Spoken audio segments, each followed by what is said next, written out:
has been clouded by this radical gender ideology. And so it's a different world now. And in fact, in a case that we have right now with, so I think there's two areas. The thing that I found that you have this spiritual warfare is in the context of abortion, where the other side distorts the actual facts of the case, and in the LGBTQ agenda, where they actually distort the facts of the case. We're filing a brief right now at the Court of Appeals in a case that we've been litigating for several years on behalf of a client that we represented from 2004 until 2009. Lisa Miller, when she fled the country, we didn't know that she was going to do that. She took off with her daughter, Isabella. It was a clash between Vermont and Virginia with regards to Vermont's civil union law, Virginia's no civil unions, no same-sex marriage law, and the Federal Defense of Marriage Act, and other federal laws as well. And so we were litigating both Vermont and as well as in Virginia. Cases were on appeal, and she took off. The ACLU ultimately began representing Janet Jenkins, who is the lesbian partner that she was with.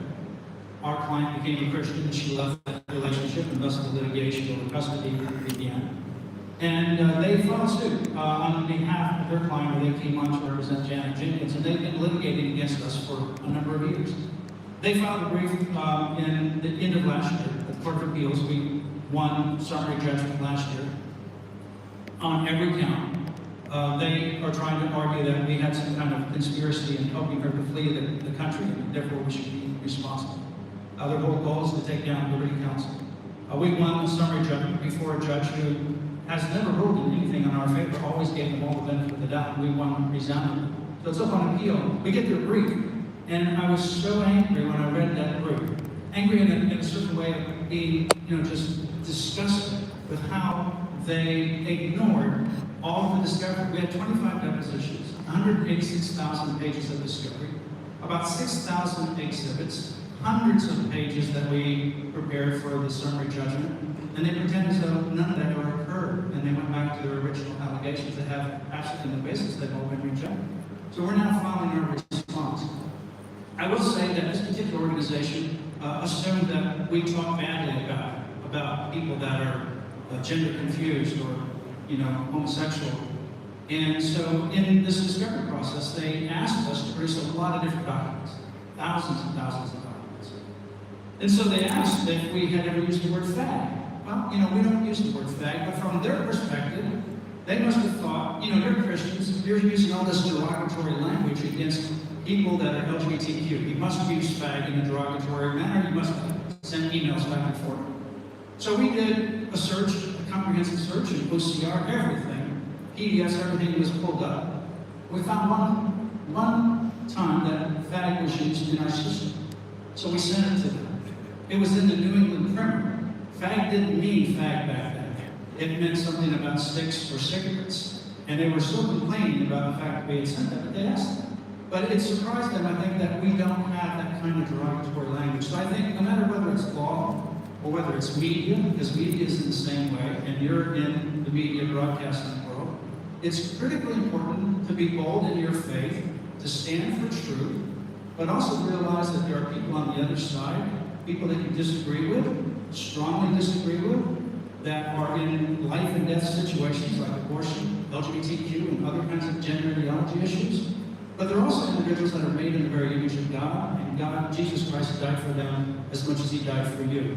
And that our demeanor, how we express truth to them, will ultimately impact them, perhaps even for eternity. So wherever we are, whatever we do, it's important to stand for truth, be bold, but be Christ-like in all of our interactions. Amen. Praise God.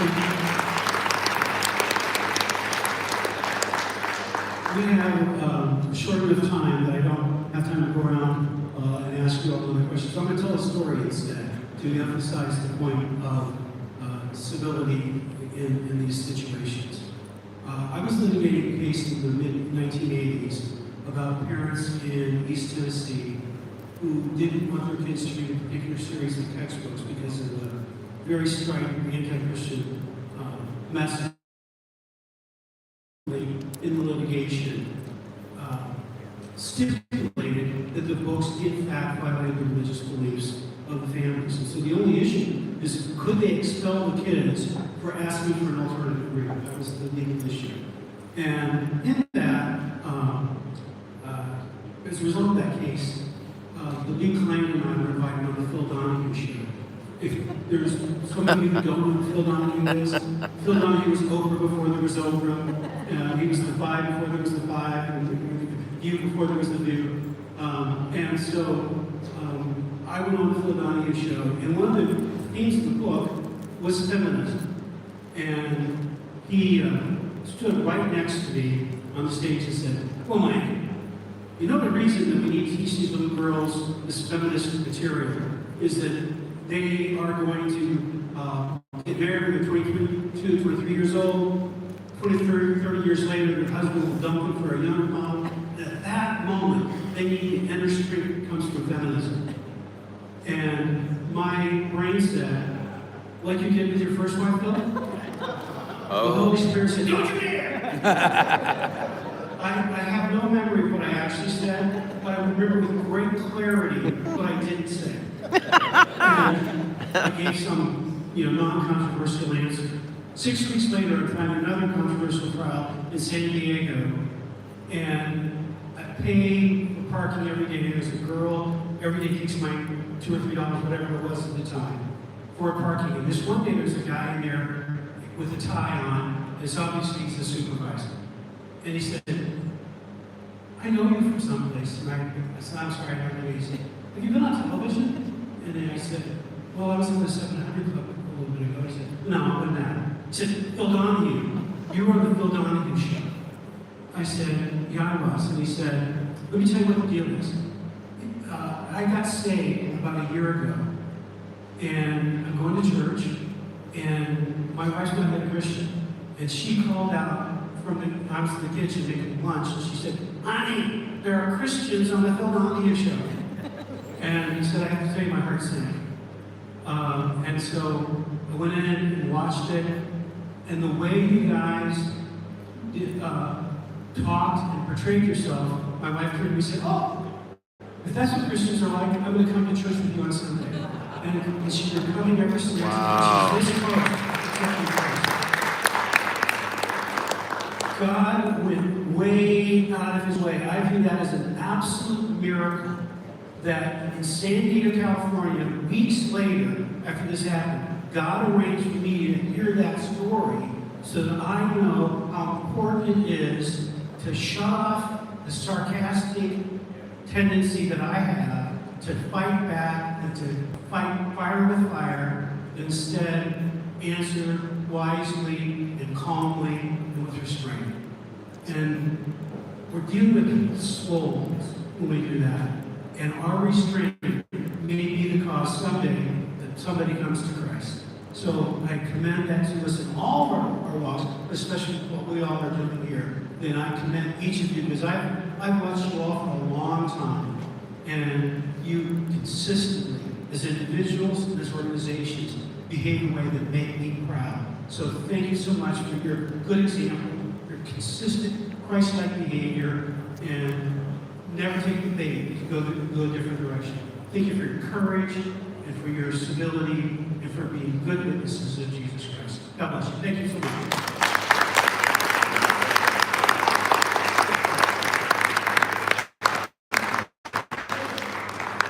Please welcome Deborah Fraser, President of TLNB. You're not dismissed.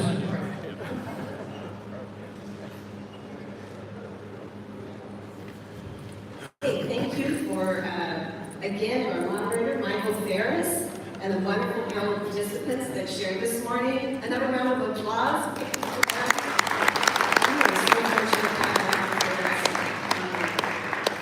We're excited to let you know that thanks to Abercrombie Broadcasting Services, we have captioning and transitioning services available on each session.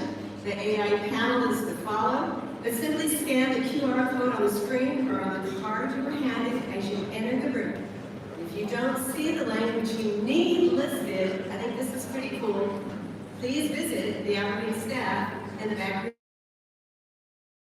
So I want to tell you a quick story that my husband and I asked Rob to refresh our memories on a restaurant one day that had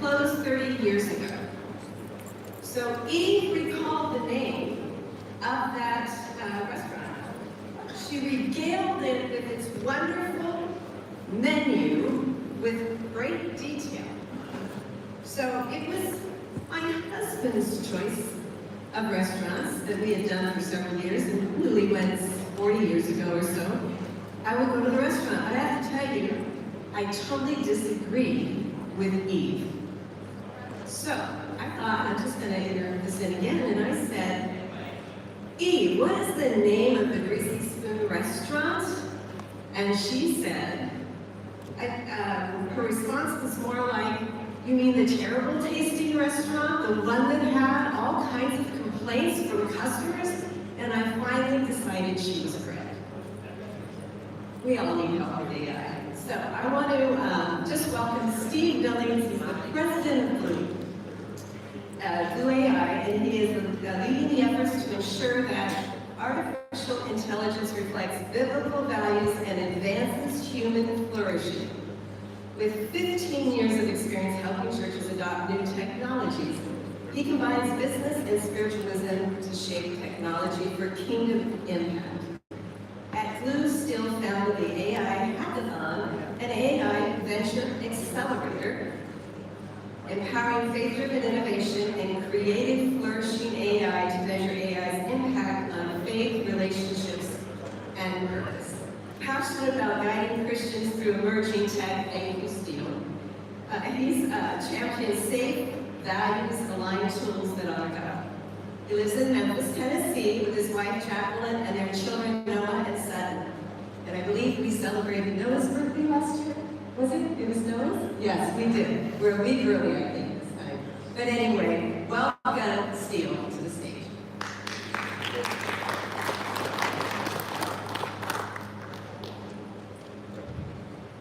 Hello, NRB. Excited to be back with you guys this year.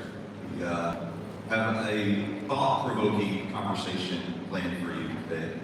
Our goal is to really start to get into some of the weeds, and I've encouraged these panelists to debate one another if there's an opportunity to debate. This is not meant to be a conversation where all of these things are solved. These are big problems. This idea of AI and human flourishing right now, in some ways they can look like they are at odds, in which they are. In other ways, it can be less obvious where AI can be contradictory to flourishing. So in this panel, we're going to be breaking down that in what is human flourishing.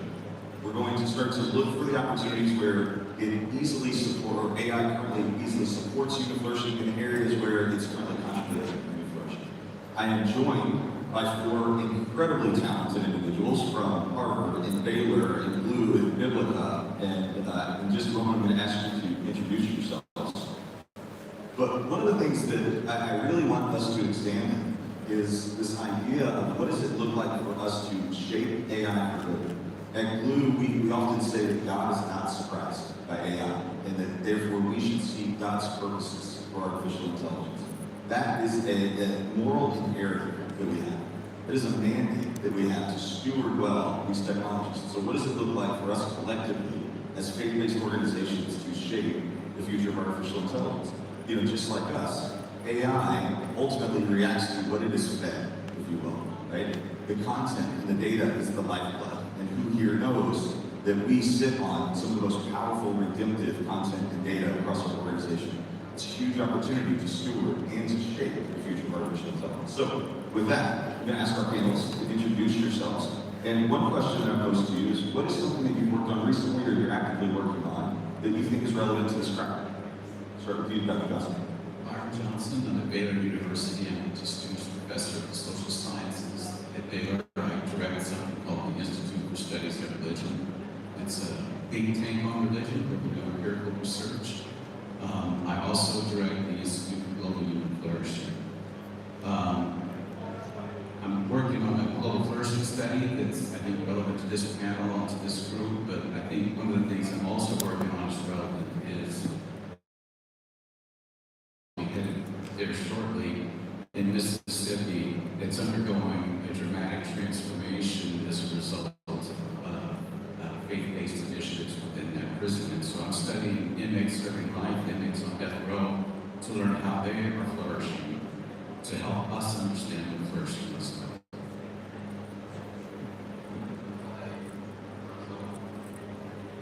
My name is Jonathan Parker. I'm one of the researchers at the Human Flourishing Program at Harvard University. I run the program in AI and Flourishing, where we are trying to understand in an empirical or way the impact of a lot of AI products and technologies on some flourishing domains. One project in particular that I'm focused on right now is really focusing on the impact of integrating and adopting certain AI products in existing environments such as the workplace, the church, and family, to see what changes among our social relations, how does it impact the workplace when you do that. And so we've developed a new study design for that and rolling that out right now. Hey everyone, Nick Skitlin. I'm the Vice President of Research at Donahue for AI. And one of the big things that we're working on right now is really understanding how models behave. When a new model comes out, what is the hidden worldview in the model, not just the capability of a model. And a lot of the way industry thinks about models right now is around safety and reasoning and speed. And so very little work has been done in terms of benchmark and research around how the models encourage or not human flourishing, especially when it comes to things like faith and morality and meaning. So we're doing a lot of work at just studying that and sharing the insights is one of the things that Glue does to serve the faith ecosystem. We share those insights freely with everyone. And my name is John Anderson, and I lead the Bible technology team at an organization called Biblica. And we're a Bible translation organization. You probably are familiar with the NIV, and that's one of over 100 translations that Biblica has created. And our goal is to see God's Word translated into every language, especially those that are the most difficult. We have an initiative that's called Last Mile First, where we're attempting to determine what can be done to see God's Word translated into the most difficult to reach languages on the planet. And so in partnership with the folks at Blue, we're working in some AI initiatives to see how can that be done in a way that's responsible and safe and encouraging to the translation teams to help them thrive in their goals of translating God's Word into their language. Pretty critical panel. So we have a lot of great things to get into in a second. The Biblica, for example, I'll call out. Psalm 19 says that God's law is perfect and it leads to the renewing of the soul. That's pretty strong. We think that AI will be better when it reflects more of the values out of the Bible. And so huge opportunities the more we start to inspect how the Bible can actually influence and shape the future of artificial intelligence. Now, as we get into human flourishing, we're going to talk about human flourishing in AI. We should probably level set with our audience. What do we mean when we say human flourishing? What are we actually measuring? And thankfully, we have one of the godfathers himself of human flourishing, if you will, Dr. Johnson. Dr. Johnson, tell us a little bit about how we should think about human flourishing. Sure, thank you. Well, let me just say that we haven't figured it out. We entered this as a dialogue. We want to talk about what flourishing looks like, what we're finding in the data, but also we want to approach it with a bit of humility. And so we're eager to learn. That's why I'm going into prisons. See what I can learn there. I mean, sometimes we think of flourishing in ways that don't really match up with the data very well.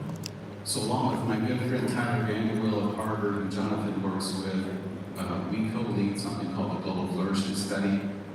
It's the largest study ever undertaken around the world. It's longitudinal, by far the largest, where we're following over 200,000 people over time, 5 years, annual data collection each year. Nothing like this has ever been attempted before. We're almost halfway through with that project. We released about 100 studies in 2025 on various aspects. We like to use coined in 2017 that flourishing is a state in which you're doing well in all the domains of life. And so these, I had a beautiful slide to show for you. Just imagine, it's fantastic. With each of these domains color-coded, but for some reason it's not up there. But it's physical health, mental health, close personal relationships, financial materials, security, character, and virtue. These are the domains of human flourishing. So it's not, are you happy with your life? Which is what the World Happiness Report ranks every year. In March, they come out with the happiest countries in the world. Finland, 8 years in a row, the happiest country in the world. Because people respond on a scale of 0 to 10 pretty high in Finland. But we ask about 109 questions beyond that to get a much more holistic view of what it means to flourish. And so we think that that gives us a better shot at seeing how well people are doing at the individual level, but how societies are doing. How are we doing here in the United States? And the Global Flourishing Study is helping us to unpack what that really looks like and where we can improve, what we can learn from each other, what we can learn from other countries. Thank you for that definition. Anything else you would add, Jonathan? You're doing some incredible work around this, great work around flourishing. Obviously, your work at Harvard intersects this. How would you think about anything that you would add to definitions or how the audience can think of flourishing? One thing that I guess within the program, and I'm for sure you're probably keyed in on this as well, Byron, that we've kind of started to think about the definition of human flourishing. It's not just where like all aspects of a person's life are good, but it's also the context in which they live.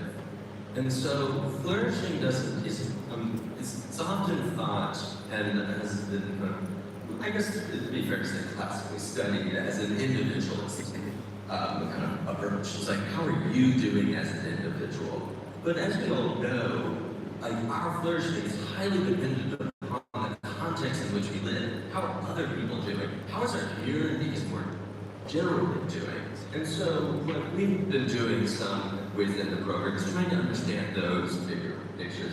And actually, that's one thing that where like AI directly intersects. It's not just like, is it making me better at my job? Am I like also solving a problem? But in my use of this, what is the global impact? What is the local impact going on? And I guess one other thing that maybe Byron will have something to say about this that we've focused on is the role of suffering and adversity within the life as well. I think it's often thought of this thing like we just want to, like, a flourishing life is one that we just go maximally happy, maximally well, in physical and mental health and all these other things. But what we know is the people who really report and are the most flourishing are those who have endured suffering, and it's an active part of their life. Yeah, John, I'm so glad you said that. We have, as I said, over 100 studies published just in the last 12 months, studies on suffering, anxiety, depression, isolation, loneliness. These are all things that make it difficult for some people to suffer. As you said, because I'm not suffering if my neighbor's not, I'm not flourishing if my neighbor's not flourishing. We walked with an inmate through an execution in October. We've been walking with him for the last 3 years. He was flourishing right up until they executed him. And was calm as he could be. He said, it's the appointed time for me to go to be with God. I'm ready. And flourishing is not the absence of suffering, quite the opposite. It's suffering that actually could be the gateway. So many people that we talk to that are terminally ill with cancer, for example, are enjoying a relationship with others and with God that they've never had before. So those are two of the examples of how we're hoping to learn more about flourishing from looking at things that you would least likely expect. If I may, I think in this AI moment, one of the things that really stands out is that what we're talking about here is human formation from a biblical perspective. Human formation, right? If we speed and remove all the suffering just from the happiness we ultimately won't flourish. I think this is kind of what you're saying. I just think about this audience and the conversation we're having here. The technology, the media that we both create, consume, essentially can help us flourish or can undermine us. And I think that's a big thing we need to think about and be really intentional. And Nick, to add to that, the use cases that we see in the world where people are bringing their most intimate questions to these AI technologies. Most of the questions that we're seeing people really wrestle through in the therapeutic categories are those that relate to suffering, those that are trying to help them through difficulties. And so that's why we're so convicted that there needs to be a biblical worldview available to people who are bringing these very sensitive issues of life to an AI tool. So, human flourishing, great. The other piece of this conversation, Jonas. Just hopping in on one thing. I think like we often frame this as AI is going to be really good for us or really bad for us. There's a really plausible scenario in which it's neither.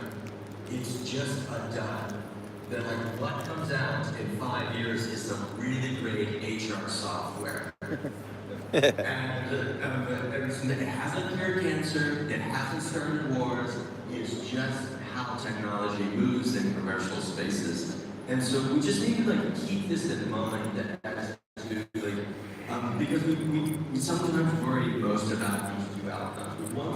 We wanted to do great things for us, and we want to avoid other things, but how do we like live in the middle? And that's exactly where we need to be focused, and it's so much more vague and ambiguous. There's the perspective of AI as a normal technology that has an adoption curve and has barriers that have to be overcome within organizations for it to achieve any of the things that seem to be so possible. I've worked in so many nonprofits where even though there's industry-leading software available, we still are running accounting on a spreadsheet, right? And so there's the potential, but there's by no means a guarantee that it's going to be realized. I will say, not to be the tech guy at the table, but one of the things that I've had the privilege of being a part of is something called the American Society for AI, and there's a body of work that is being done right now by some very influential, very powerful people in the country to establish a constitution for large nations, the United States obviously leading the way. And the conversation are things like, should we establish treaties that say, all members of NATO would agree that we should never allow AI to pull the trigger on a weapon? It has the intelligence to do that, but what is the moral framework that is required for an AI system to say, I can't pull the trigger on a weapon, if you will, right? You think about how drones might be used in warfare. There's a different, level of intensity around this technology that really does have implications on human flourishing. And maybe a very practical one, getting into the next question, would be, what are you mentioned the domains of flourishing, and maybe I'll ask you to just repeat those very quickly for the group, because we don't have a beautiful slide to the right. But the one in particular is relationships. And right now, the idea of having an AI girlfriend or an AI boyfriend is becoming very popular, especially amongst the next generation. What implications might that have, or might AI have on other domains of flourishing that are unique, that you see that are obvious? I'll repeat the domains and then I'll pass on the question. But the domains are physical health, mental health, character and virtue, close social relationships, financial and material stability. And I do think that close relationships is one of the most important domains. And Jonathan, when you were speaking a minute, I was thinking about that because one of the key findings from the Global Flourishing Study, there are two universal findings. One, young people are struggling all over the world. Doesn't matter where you live, that the 18 to 24-year-olds used to report high levels of flourishing. They're not now. So this is a huge cause for concern.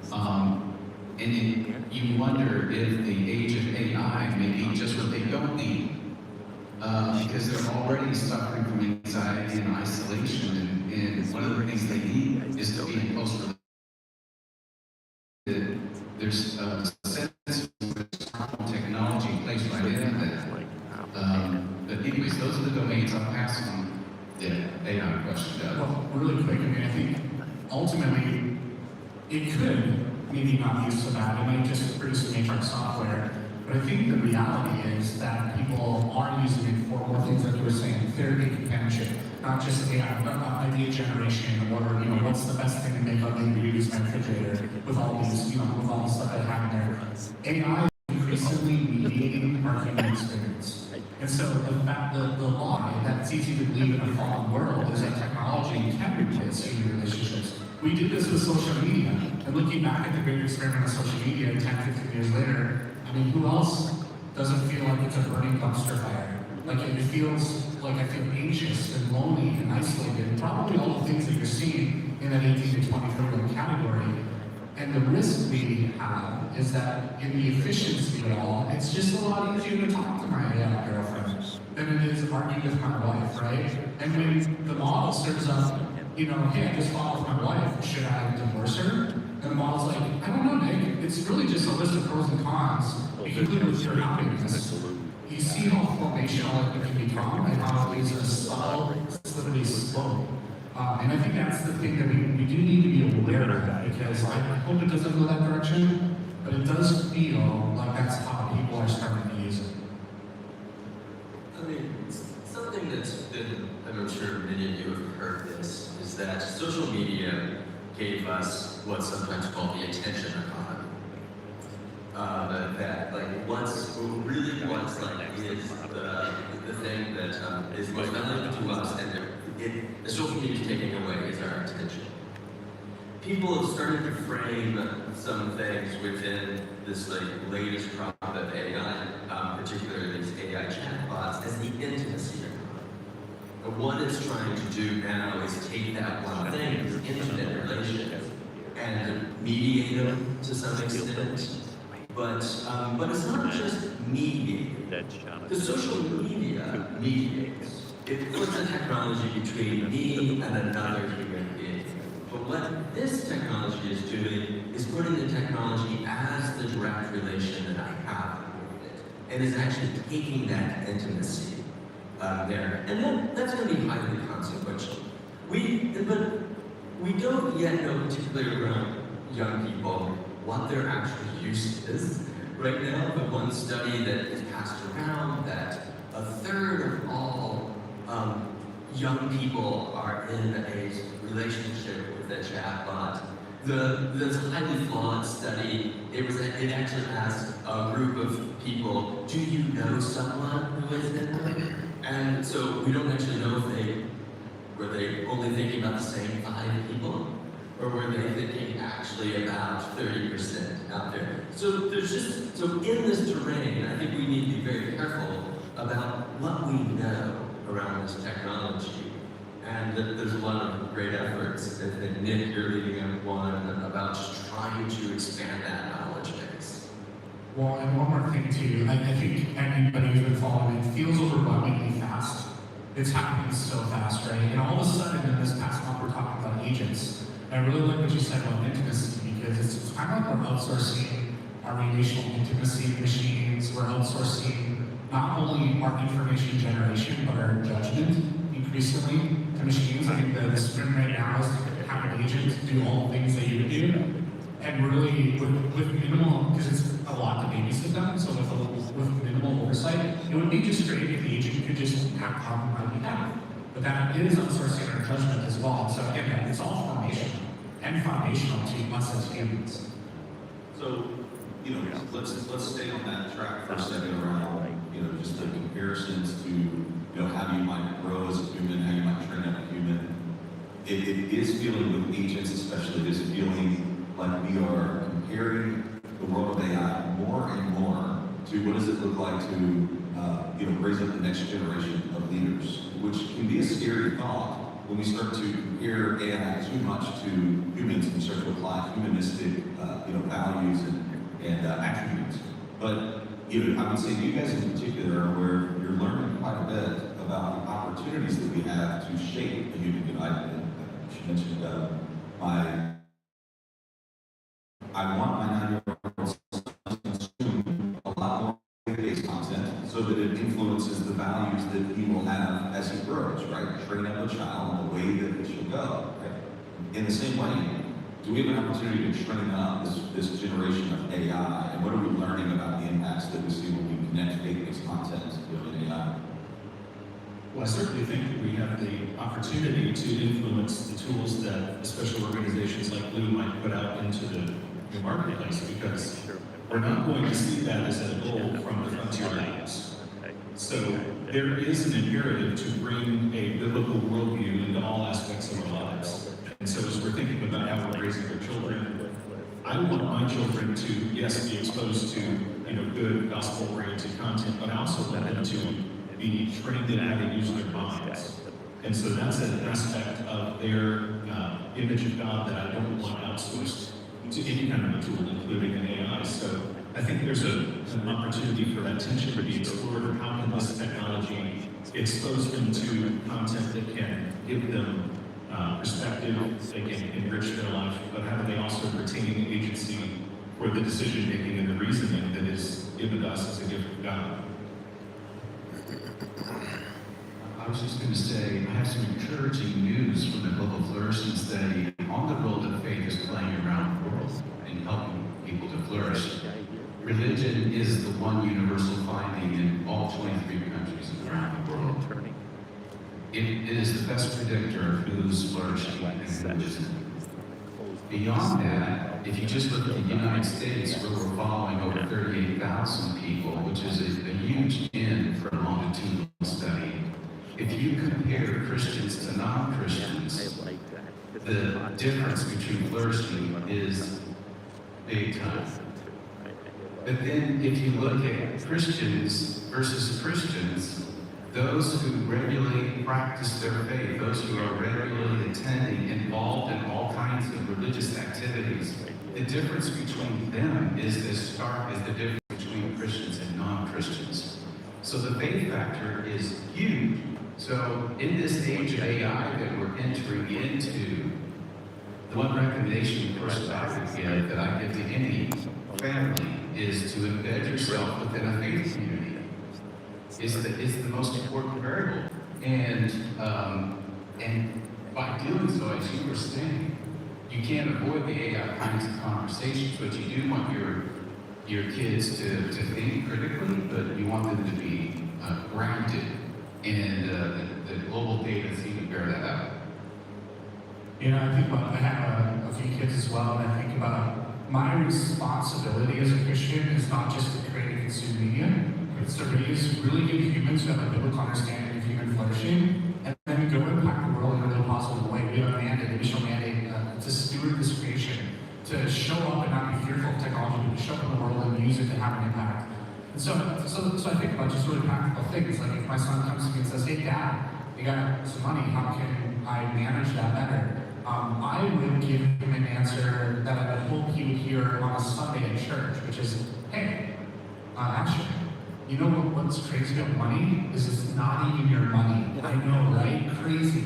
You actually have a role as a steward and a responsibility to steward it well, because we have a relationship with the Creator. It's His money, not our money. And therefore, with that posture, we should want to manage that money really well. And also, by the way, not for our own gain. If we have leftover at the end, what should we do with that? We should be generous, irrationally generous as Christians, in a very countercultural way. If Asher asks that same question out of the box to an AI model that's trained on data from the internet, is pluralistic and secular, what do you think it's going to say? "Hey Asher, do you sure that I understand your role in the relationship with money?" No, it's going to say, "Hey Asher, make a budget, be critical about how you're spending things, and at the end, go buy a Ferrari." It's the Mr. Beast culture is kind of what you should expect kind of when you're looking at the responses to us. So I would say even stronger, guys. I think we have a moral, ethical, theological responsibility as Christians to shape technology for good. And that's the business we're in. And I think a lot of the work that we're doing around this research really shows, like, Christians who are practicing, who have that understanding of biblical flourishing, they see the world differently, and we're called to help others understand that world.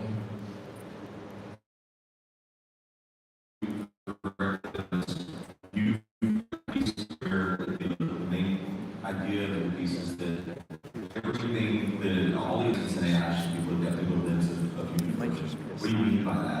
what sort of implications does that have? And I'm going to ask us to take that and apply it to a current major thing that's happening in the world right now, of speed versus trust with AI.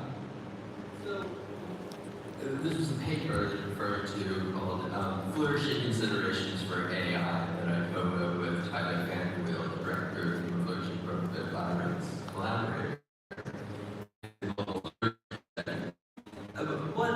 What we kind of looked at were a couple of areas in which we think is going to be completely neutral.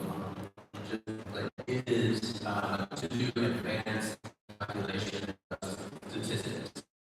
What's problematic about that? And there's a lot of places that we think are going, like, we were very clear about some areas we think should clearly be set out of bounds. And those are things like we picked on particularly, which was some of my research, is on like social chatbots. You should not be using this for a relationship. That's not what this is. That we don't see any good coming out of that. But then there's a lot of things in the middle that we don't know. That there could be helpful in a context. It could be harmful. It could be harmful in the context. And that's actually where quite a lot of our current capabilities sit. But one thing that's strange about this technology is this technology is attempting to do human things. So by definition, we can do it too. And so we need to have this lively discernment at every step along the way of whether it should be used. And there's sometimes this like cultural logic we get into as if there's no alternative. And I think actually as people of faith, as Christians, we can see alternatives to the logic of this world. And I think in this conversation it's going to be even more necessary. And it's really kind of in that, when you have those choices, you have this discernment, you have this judgment, that you can start to proactively think about flourishing. What is this doing about the outcome of my life versus what is the outcome in my community? And we have that optionality right now. And I think we should really choose to do. I mean, and you can see this, it goes all the way up to a space that I know really well, defense and intelligent technology. It's the optionality is there, as well as what's in this consumer market, like AI chatbots. Incredible piece that you've done there.